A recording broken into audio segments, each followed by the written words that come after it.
कभी अकेले बैठ के ये सोचा है कि मैं ये सब क्यों कर रहा हूँ?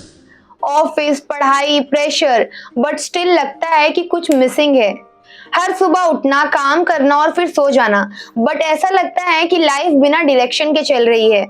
ये वीडियो उन लोगों के लिए है जो ऐसा फील करते हैं कि मैं किसी बड़े पर्पस के लिए बना हूँ, लेकिन अभी तक वो पर्पस मुझे क्लियरली समझ नहीं आया है।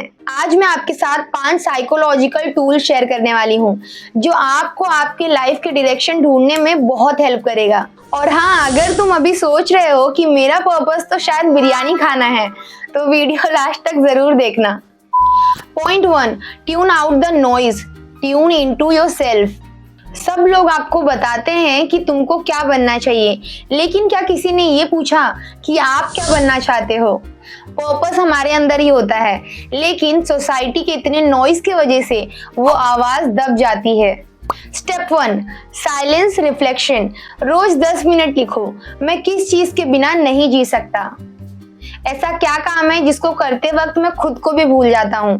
मीन्स उस टाइम पे आपको और कुछ नहीं याद रहता, सिर्फ आप प्रेजेंट में रहते हो उस काम को करते वक्त। बट सिर्फ लिखने से क्लैरिटी नहीं आती। क्लैरिटी तब आती है जब आप उसको फील करते हो। पॉइंट 2, फॉलो व्हाट हर्ट्स और एक्साइट्स यू। पर्पस का क्लू आपके इमोशंस में होता है। किस चीज की बात करने से आपका दिल हिल जाता है? ऐसा कौन सा टॉपिक है जिसपे बिना थके आप बात कर सकते हो नॉन स्टॉप? जो चीज आपको डिस्टर्ब करती है, जो चीज आपके अंदर फायर जगाती है, वही आपकी रियल इनर कॉलिंग हो सकती है। सोचना शुरू करो कि किस चीज में मैं इतना कनेक्टेड हूं कि मैं उसमें चेंज लाना चाहता हूं। और हाँ, नेटफ्लिक्स पर टाइम स्पेंड करने को इनर कॉलिंग मत कहना, पता चला वहीं खो गए। Point 3, chase the curiosity not the perfect answer. बहुत लोग सोचते हैं कि एक दिन मुझे परफेक्ट आंसर मिल जाएगा और मैं तब से स्टार्ट करूंगा। रियलिटी, पर्पस एक प्रोसेस है, not a Google answer. Clarity action से आती है, ना कि सोचने से। इसलिए स्टार्ट स्मॉल। आप जिस चीज में भी इंटरेस्टेड हो उसमें डेली थोड़ा ही सही, लेकिन टाइम दो। क्यूरियोसिटी आपका कंपास बन सकता है। Even if it feel small, start. क्योंकि जब तक आप मूव नहीं करते हो, लाइफ स्टक लगती है, भले ही आप बहुत टैलेंटेड हो। Point 4, what struggle you are willing to tolerate. सब कुछ इजी चाहिए, पर पर्पस कभी इजी नहीं होता। सोच के देखो किस चीज के लिए आप स्ट्रगल टॉलरेट कर सकते हो, और वही चीज आपका पर्पस हो सकता है। एग्जाम्पल, किसी को अगर गिटार बजाना पसंद है और बिना स्टेज मिले क्या वो 2 साल तक प्रैक्टिस करेगा? अगर करेगा तो शायद उसका पर्पस वही हो। पर्पस कभी भी ग्लैमरस नहीं होता, वो बोरिंग कंसिस्टेंट एफर्ट होता है जो आप विलिंगली करते हो।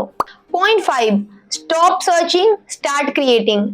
लोग सोचते हैं जब मुझे क्लैरिटी मिलेगी तब मैं एक्शन लूंगा, लेकिन सच ये है कि जब आप एक्शन नहीं लेते तो क्लैरिटी आती ही नहीं। पर्पस एक डिसीजन है। आप बोलते हो कि मैं अपनी लाइफ को एक मीनिंग के साथ जीना चाहता हूँ। उसके बाद आप हर दिन उस डायरेक्शन में छोटी छोटी चॉइसेस लेते हो, और बाद में वही आपका पर्पस बन जाता है विद टाइम। अगर आप कंफ्यूज्ड हो, लॉस्ट फील कर रहे हो, तो इसका मतलब ये नहीं कि आपके पास कोई पर्पस नहीं है। इसका मतलब ये है कि आप सीखने के प्रोसेस में हो, और ये प्रोसेस ब्यूटीफुल है। बस एक काम करो, stop running away from your inner voice. उसको सुनो, उसके पीछे एक्शन लो। लेकिन एक इमोशन होता है जो हम सबको आगे जाने से रोकता है, गुस्सा, दर्द, वो छोटी छोटी बातें जो हमें किसी ने बोली है और उसके लिए उन्होंने कभी माफी भी नहीं मांगी।